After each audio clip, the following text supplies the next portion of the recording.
Abuti na ang 1 litro ng crudo ng 1.70 at ang litro ng gasolina sa 1.20. Grabe, ano? Sinabi ng mga kumpanya na langis, ito ipapatupad na sa susunod na Martes. Kaya pa ba ng ating mga pampublikong nagmamaneo ng kanilang mga pampasahero jeep, TNBS, mga motorcycle taxi, ang walang humpay nagpataas ng crudo, gasolina, at ang mga ordinaryong middle class na merong sari-sariling kanilang mga sasakyan?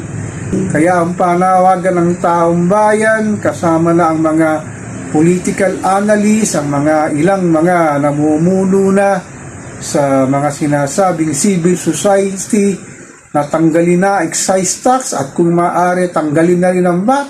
Grabe, dahil talaga naghintuan na nga ang ilang mga pampasaherong driver na mga jeepney at mga ilang taxi driver na dahil hindi na nga nila kaya ang presyo ng crudo, gasolina at tataas na naman.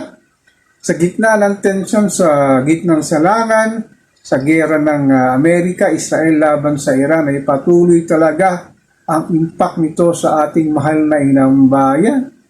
Ngunit ang magandang balita ngay, pinayagan na raw ang ating manglalakbay, ang ating mga seafarer na dumaan nga sa Strait of Hormuz, na pinayagan nga ng Iran na hindi na ito harangan para makarating nga ang ating supply ng langis na nagagaling nga sa gitnang silangan.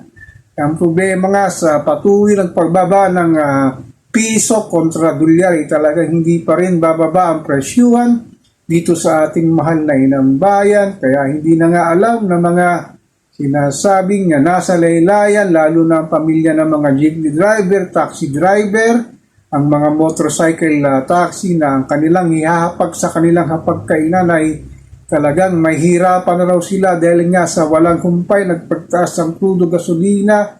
Ang kanilang take-home pay nasa 200 to 300 pesos na lamang sa 12 oras pagmamaneho ng kanilang mga sasakyan.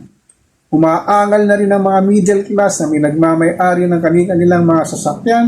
Ang karamihan dito ay nagkukumbit na rin sa kaya ang hinihiling nila sa kay Pangulong PBBM na ay tanggalin na pansamantala ang excise tax kasama na rito ang VAT para naman mapababa ang presyo ng crudo, gasolina. Ngunit ang sabi nga ng ilang concerned netizen, kahit tanggalin na excise tax kasama ang VAT ay naglalaro lang sa 20 pesos ang naibabawas sa presyo ng crudo, gasolina.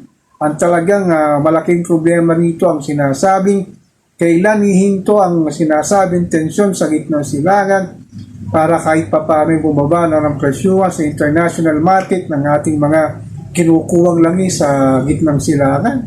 Grabe talagang sa panahon ng dilubyo talaga, ang mamamayang Pilipino, lalo na si Juan Pasangcos, ang nagiging number 1 na apektado sa pagtaas ng crudo, gasolina, kasama na rito ang pagtaas ng ilang pangunahing bilihan, serbisyong publiko at ang sinasabing pagtaas nga ng kuryente. Grabe, ano? Ang nakakalungkot lang sa buong Asia, tayo ang pinakamataas ang presyo ng crudo, gasolina.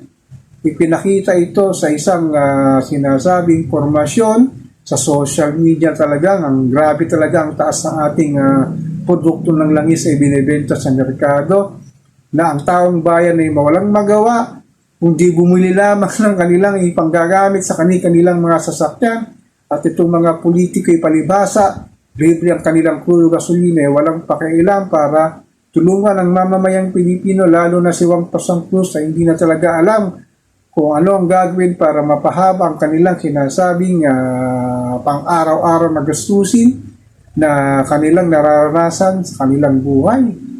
So ako po si Papa Ken, patuloy po akong magmimiron, magmamatsyag dito sa pang-araw-araw nating buhay at kaganapan dito sa ating mahal na inang bayan.